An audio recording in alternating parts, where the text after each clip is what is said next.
Hey, this is the first in a few videos I'm going to be making on the characters in Evolve. If you don't know what I'm talking about, well, my last video was a bit of a bait and switch where I start off talking about Overwatch and then lead into explaining what this Evolve game is if you haven't heard much about it. But simply put, this is a game that's technically dead now, but I love it so much I want to bring it back, at least to some extent. It has its own server if you are interested in, joining what's left of the community, so I'd recommend you join that if you're interested. That being said, let's get into this. To start, why do I actually want to make videos about the characters in this game when this game has already been out since 2015 and, most people have forgotten it? Might sound a bit weird, but there's a couple reasons. First of all, a lot of the people who did make content on this game kind of just made, content of them playing the game normally with some commentary.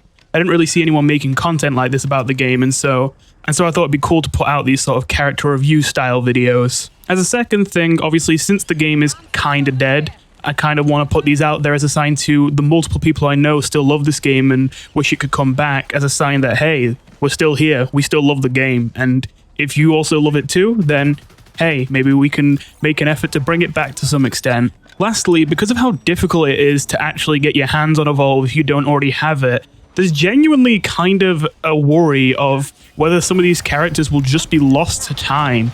Whether if you simply weren't one of those people who originally bought and played the game at the time, that you will simply never be able to play it and try these characters out.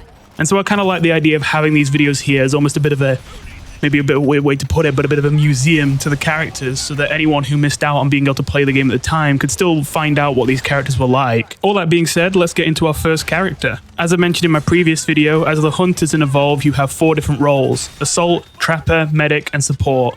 And the Assault is of course the most basic role. They simply need to deal damage to the monster. As a result of that, the starter Assault character Markov is of course made to be beginner friendly, and I would say that he does a very good job of that. Each character in this game has 4 abilities. The 4th ability is always the same for everyone in that class. For the Assault, their 4th ability is always a shield. It works slightly differently depending on whether you're playing Evolve Stage 2 or Legacy Evolve, the original version of the game. In the original version of the game, it's kind of like a second health bar that gets added on top of your original health bar temporarily to give you sort of effectively doubled health. However, because supports get a new ability which allow them to all grant shields in Evolve Stage 2, obviously it'd be kind of redundant for the Assault to also give themselves shields. So the Assault shield looks a little bit differently in Evolve Stage 2, where instead of giving shield over health, it instead simply applies a massive damage reduction. Either way, both of these are temporary, and they're both used for the same purpose, making sure that when the monster focuses on you, you can still afford to get right in its face and get some damage done, regardless of how much the monster wants to beat you up, because you've got your shield. So with the basics of things that all Assaults have out the way, now let's get into the abilities that Markov specifically has. Most Assaults tend to follow a formula where they have one weapon which is their main damage dealer, but it usually only works up close, another weapon which doesn't do as much damage but works from longer range, and a third ability which is usually more like a tool which helps them deal damage in some more roundabout way.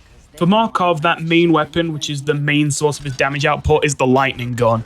It's got a relatively short range, but it locks onto its target, so it doesn't require all that much aim, and it deals a huge amount of damage as long as you can keep it connected. As well as that being a lightning gun, the lightning can arc to multiple targets to hit them all at once, which is relatively niche because usually, there's only one monster, and the monster's the main thing you gotta worry about. But every now and then, if you're being attacked by a horde of wildlife in the game, it's obviously very good for very quickly dealing with that. The lightning gun is simple and easy to use, just get close and hold down shoot, don't even really have to aim that much. And as a result, it makes him really good as a beginner character.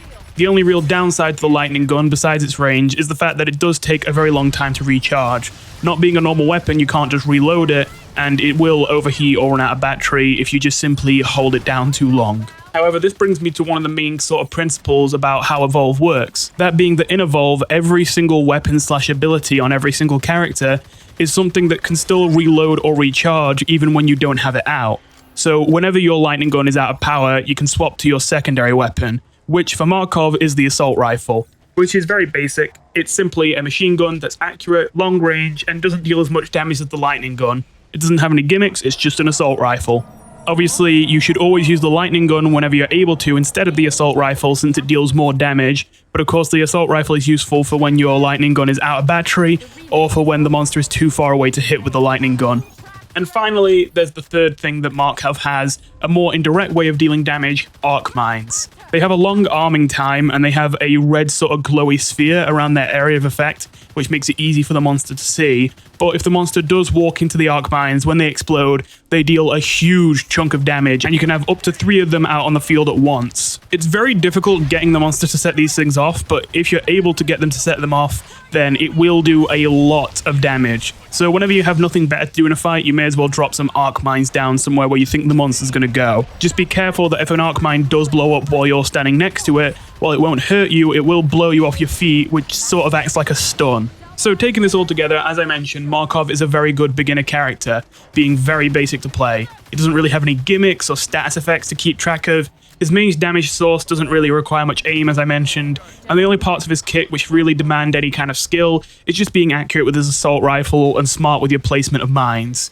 This makes him really beginner friendly, but at the cost of potential. Markov's damage is still high enough that you can certainly get by with him, but when you compare it to the damage output of most other assaults in the game when those assaults are being played well, he's rarely the best pick. Once you're more confident, if you still want to play Markov, I'd highly recommend playing Blitz Markov, his variant, instead. Some of the characters in this game got variants, which work slightly differently to the original and are different characters, but they have the same kind of idea. And Blitz Markov, I would say, is one of the better variants in the game. Blitz Markov is more of a skill-rewarding version of Markov. His lightning gun is different because instead of being able to hit multiple targets, it now is able to charge up its damage over time and increase it the longer you hold the beam down uninterrupted. This means you can get way more damage with Blitz Markov as long as you can stay close enough to the monster to keep the beam attached to him without the monster knocking you away or interrupting it. As well as that, Blitz Markov's mines work slightly differently. With the longer they go undetonated, the more they charge up their damage. Normal arc mines already deal a lot of damage, so Blitz Markov's mines will deal an enormous amount of damage if they're able to lie there for a long time undetonated. The other downside to playing Blitz Markov is that his assault rifle has a smaller clip size, but overall, Blitz Markov is almost a direct upgrade to Markov. The only way that Blitz Markov will do worse is if you're less confident on the character and less able to perform.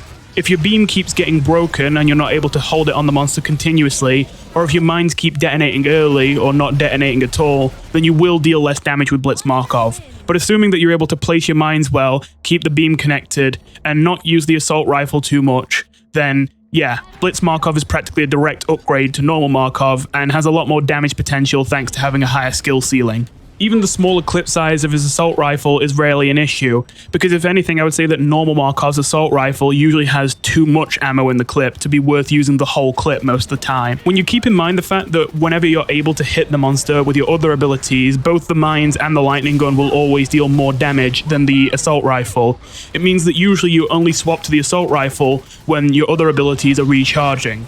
So the fact that there's less bullets in the clip is not really so much of a downside, because by the time that you empty the clip in your assault rifle with Blitz Markov, you probably already want to be swapping back to your mines or your lightning gun. Overall, I like Markov as a character, but I certainly don't play him much. Although in fairness, I don't play the assault role as a whole that much.